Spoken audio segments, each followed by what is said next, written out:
ग्लानि से सुभद्रा का मुख कमल कुम्हला गया। यद्यपि शर्मा जी ने वे बातें सच्चे दिल से कही थी, पर उसने यह समझा कि यह मुझे लज्जित करने के निमित्त कही गई है। सिर नीचा करके बोली, तो मैंने यह कब कहा कि सदन के लिए मास्टर न रखा जाए। जो काम करना ही है उसे कर डालिए, जो कुछ होगा देखा जाएगा। जब दादाजी ने आपके लिए इतने कष्ट उठाए हैं तो यही उचित है कि आप भी सदन के लिए कोई बात उठा न रखें। मुझसे जो कुछ करते होगा मैं करूँगी, कहिए। आपने अब तक कभी इस विषय में जोर नहीं दिया, इसलिए मुझे यह भ्रम हुआ कि यह कोई आवश्यक खर्च नहीं है। आपको पहले ही दिन से मास्टर का प्रबंध करना चाहिए था। इतने आगे पीछे का काम क्या था? अब तक तो थोड़ा बहुत पढ़ भी चुका होता। इतनी उम्र गंवाने के बाद जब पढ़ने का विचार किया है तो उसका एक दिन भी व्यर्थ न जाना चाहिए। सुभद्रा ने तत्क्षण अपनी लज्जा का बदला ले लिया। पंडित जी को अपनी भूल स्वीकार करनी पड़ी। यदि अपना पुत्र होता तो उन्होंने कदापि इतना सोच विचार न किया होता। सुभद्रा को अपने प्रतिवाद पर खेद हुआ। उसने पान बनाकर शर्मा जी को दिया। यह मानो संधि पत्र था। शर्मा जी ने पान ले लिया। संधि स्वीकृत हो गई। जब वह चलने लगे तो सुभद्रा ने पूछा, कुछ सुमन का पता चला? शर्मा जी, कुछ भी नहीं। न जाने कहाँ गायब हो गई। गजाधर भी नहीं दिखाई दिया। सुनता हूँ घर बार छोड़कर किसी तरफ निकल गया है। दूसरे दिन से मास्टर साहब सदन को पढ़ाने लगे। 9 बजे तक पढ़ाकर चले जाते। जब सदन स्नान भोजन करके सोता, अकेला उसका जी घबराता। कोई संगी न साथी, न कोई हंसी न दिल लगी। कैसे जी लगे? हाँ, प्रातःकाल थोड़ी सी कसरत कर लिया करता था। इसका उसे व्यसन था। अपने गांव में उसने एक छोटा सा अखाड़ा बनवा रखा था। यहाँ अखाड़े तो थे नहीं, कमरे में ही दंड कर लेता था। शाम को शर्मा जी उसके लिए फिटन तैयार करा देते। तब सदन अपना सूट पहनकर गर्व के साथ फिटन पर सैर करने निकलता। शर्मा जी पैदल घुमा करते थे। वह पार्क या छावनी की ओर जाते, किंतु सदन उस तरफ न जाता। वायु सेवन में जो एक प्रकार का दार्शनिक आनंद होता है, उसका उसे ज्ञान न था। शुद्ध वायु की सुखद शीतलता, हरे भरे मैदानों की विचारोत्पादक निर्जनता और सुरम्य दृश्यों की आनंदमयी निस्तब्धता, उसमें इनके रसास्वादन की योग्यता न थी। उसका यौवन काल था जब बनाव श्रृंगार का भूत सिर पर सवार रहता है। वह अत्यंत रूपवान, सुगठित, बलिष्ठ युवक था। देहात में रहा करता था। न पढ़ना न लिखना, न मास्टर का भय, न परीक्षा की चिंता। सेरों दूध पीता था। घर की भैंसें थी, घी के लौंदे उठाकर खा जाता। उस पर कसरत का शौक। शरीर बहुत सुडौल निकल आया था। छाती चौड़ी, गर्दन तनी हुई। ऐसा जान पड़ता था मानो देह में इंगूर भरा हुआ है। उसके चेहरे पर वह गंभीरता और कोमलता न थी जो शिक्षा और ज्ञान से उत्पन्न होती है। उसके मुख से वीरता और उद्दंडता झलकती थी। आंखें मतवाली, सतेज और चंचल थी। वह बाग का कलमी पौधा नहीं, वन का सुदृढ़ वृक्ष था। निर्जन पार्क या मैदान में उस पर किसकी निगाह पड़ती? कौन उसके रूप और यौवन को देखता? इसलिए वह कभी कभी दाल मंडी की तरफ जाता, कभी चौक की तरफ। उसके रंग रूप ठाट बाट पर बूढ़े जवान सबकी आंखें उठ जाती। युवक उससे ईर्ष्या करते, बूढ़े स्नेह से उसे देखते। लोग राह चलते चलते उसे एक आंख देखने के लिए ठिठक जाते। दुकानदार समझते कि यह किसी रईस का लड़का है। इन दुकानों के ऊपर सौंदर्य का बाजार था। सदन को देखते ही उस बाजार में एक हलचल मच जाती। वेश्याएं छज्जों पर आकर खड़ी हो जाती और प्रेम कटाक्ष के बाण उस पर चलाती। देखें, यह बहका हुआ कबूतर किस छतरी पर उतरता है, यह सोने की चिड़िया किस जाल में फंसती है। सदन में वह विवेक तो था नहीं जो सदाचरण की रक्षा करता है। उसमें वह आत्मसम्मान भी नहीं था जो आंखों को ऊपर नहीं उठने देता। उसकी फिटन बाजार में बहुत धीरे धीरे चलती। सदन की आंखें उन्हीं रमणियों की ओर लगी रहती। यौवन के पूर्व काल में हम अपनी कुवासनाओं के प्रदर्शन पर गर्व करते हैं, उत्तर काल में अपने सद्गुणों के प्रदर्शन पर। सदन अपने को रसिया दिखाना चाहता था, प्रेम से अधिक बदनामी का आकांक्षी था। इस समय यदि उसका कोई अभिन्न मित्र होता तो सदन उससे अपने कल्पित दुष्प्रेम की विस्तृत कथाएं वर्णन करता। धीरे धीरे सदन की चित्त की चंचलता यहाँ तक बढ़ी कि पढ़ना लिखना सब छूट गया। मास्टर आते और पढ़ाकर चले जाते, लेकिन सदन को उनका आना बहुत बुरा मालूम होता। उसका मन हर घड़ी बाजार की ओर लगा रहता। वही दृश्य आंखों में फिरा करते। रमणियों के हाव भाव और मृदु मुस्कान के स्मरण से वो मग्न रहता। इस भांति दिन काटने के बाद ज्यों ही शाम होती, वह बन ठन कर दाल मंडी की ओर निकल जाता। अंत में इसको प्रवृत्ति का वही फल हुआ जो सदैव हुआ करता है। 3-4 मास में उसका संकोच उड़ गया। फिटन पर 2 आदमी दूतों की तरह उसके सिर पर सवार रहते थे, इसलिए वह इस बाग के फूलों में हाथ लगाने का साहस न कर सकता था। वह सोचने लगा कि किसी भांति इन दूतों से गला छुड़ाऊं। सोचते सोचते उसे एक उपाय सूझ गया। एक दिन उसने शर्मा जी से कहा, चाचा, मुझे एक अच्छा सा घोड़ा ले लीजिए। फिटन पर अपाहिजों की तरह बैठे रहना कुछ अच्छा नहीं मालूम होता।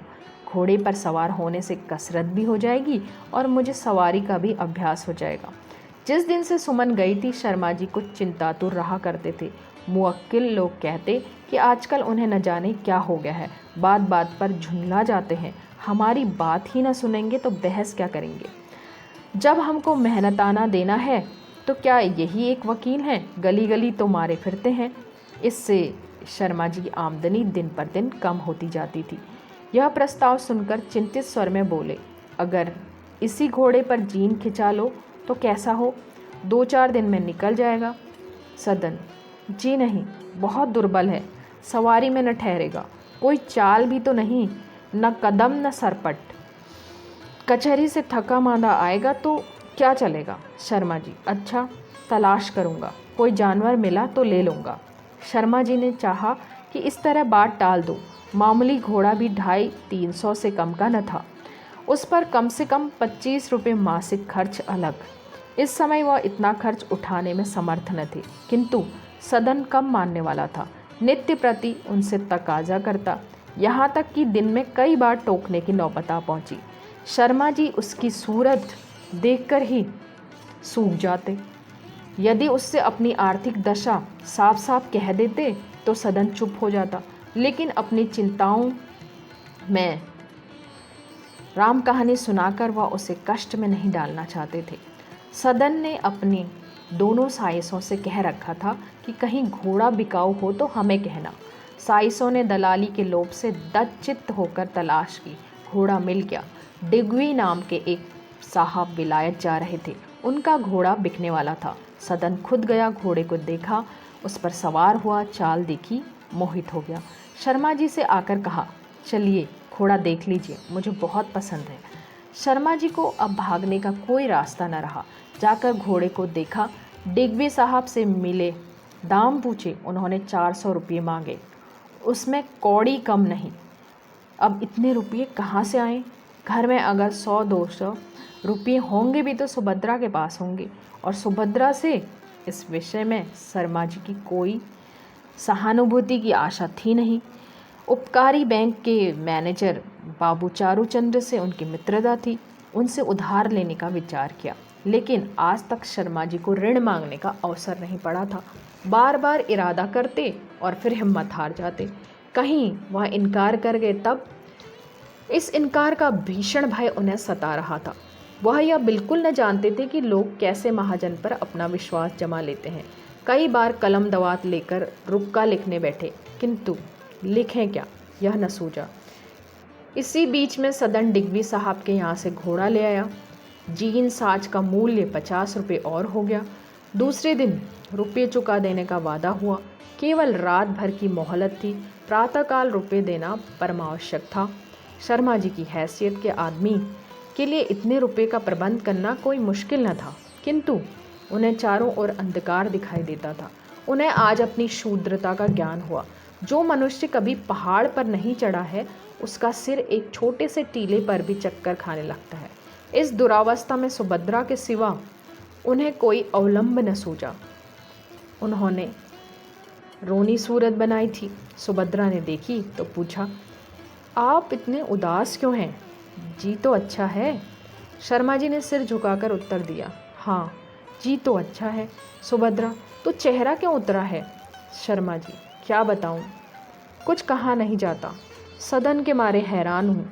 कई दिन से घोड़े की रट लगाए हुए था। आज डिग्वी साहब के यहाँ से घोड़ा ले आया, 450 रुपये मत्थे डाल दिया। सुभद्रा ने विस्मित होकर कहा, अच्छा यह सब हो गया और मुझे खबर भी नहीं? शर्मा जी, तुमसे कहते हुए डर मालूम होता था। सुभद्रा, डर की कौन बात थी?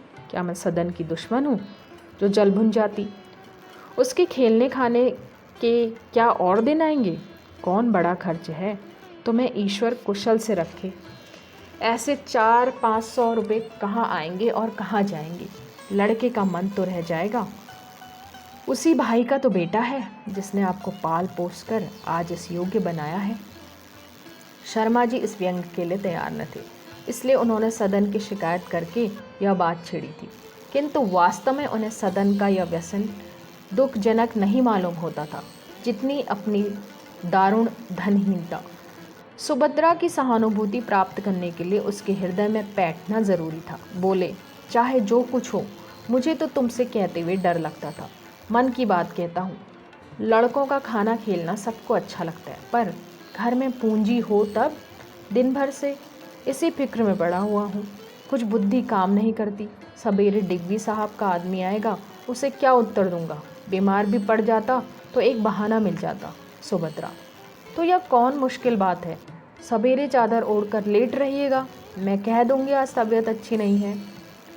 शर्मा जी हंसी रोक न सके। इस व्यंग में कितनी निर्दयता, कितनी विरक्ति थी। बोले, अच्छा मान लिया कि आदमी कल लौट गया, परसों तो डिग्वी साहब जाने वाले ही हैं, कल कोई ना कोई फिक्र करनी ही पड़ेगी। सुभद्रा, तो वही फिक्र आज ही क्यों नहीं कर डालते? शर्मा जी, भाई चिढ़ाओ मत। अगर मेरी बुद्धि काम करती तो तुम्हारी शरण क्यों आता? चुपचाप काम न कर डालता? जब कुछ नहीं बन पड़ता है तब तुम्हारे पास आया हूँ। बताओ क्या करूँ? सुभद्रा, मैं क्या बताऊँ? आपने तो वकालत पढ़ी है, मैं तो मिडिल तक भी नहीं पढ़ी। मेरी बुद्धि यहाँ क्या काम देगी? इतना जानती हूँ कि घोड़े को द्वार पर हिनहिनाते सुनकर बैरियों की छाती धड़क जाएगी। जिस वक्त आप सदन को उस पर बैठे देखेंगे तो आंखें तृप्त हो जाएंगी। शर्मा जी, वही तो पूछता हूँ कि यह अभिलाषाएं कैसे पूरी हों? सुभद्रा, ईश्वर पर भरोसा रखिए, वह कोई ना कोई जुगत निकालेगा ही। शर्मा जी, तुम तो ताने देने लगी।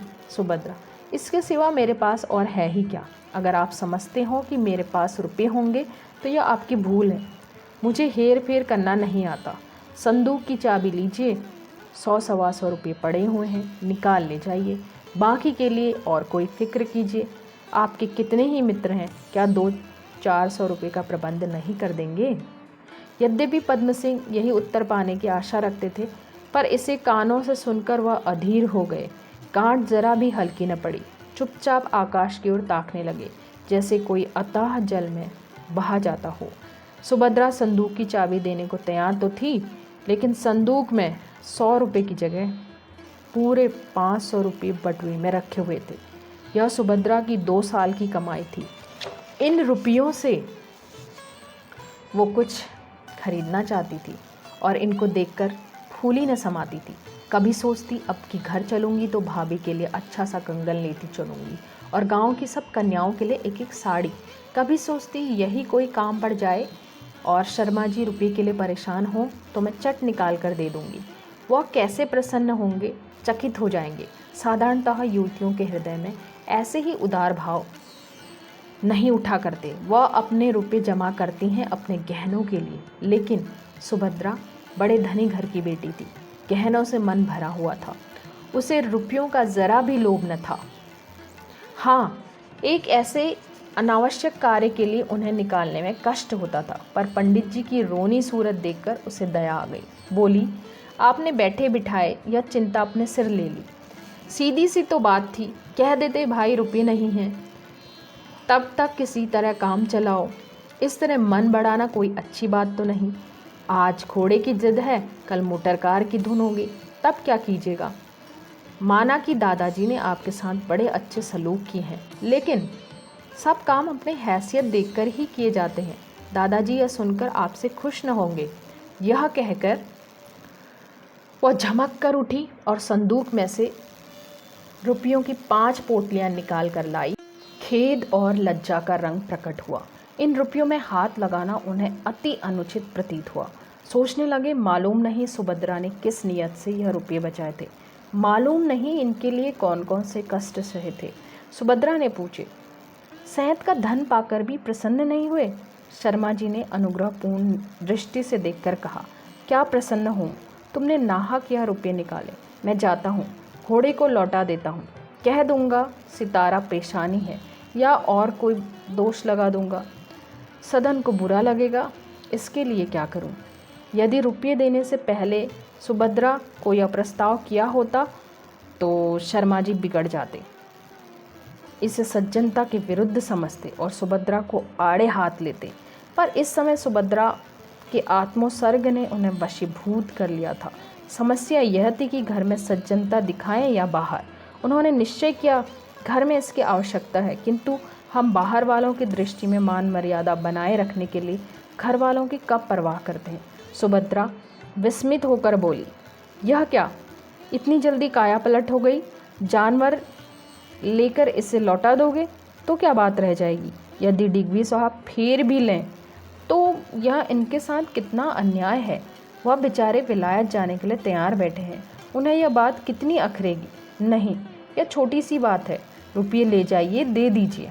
रुपया इन्हीं दिनों के लिए जमा किया जाता है, मुझे इनकी कोई ज़रूरत नहीं है, मैं सहर्ष दे रही हूँ। यदि ऐसा ही है तो मेरे रुपये फिर दे दीजिएगा, ऋण समझ लीजिए। बात वही थी, पर ज़रा बदले हुए रूप में शर्मा जी ने प्रसन्न होकर कहा, हाँ, इस शर्त पर ले सकता हूँ, मासिक किस्त बांध कर अदा करूँगा।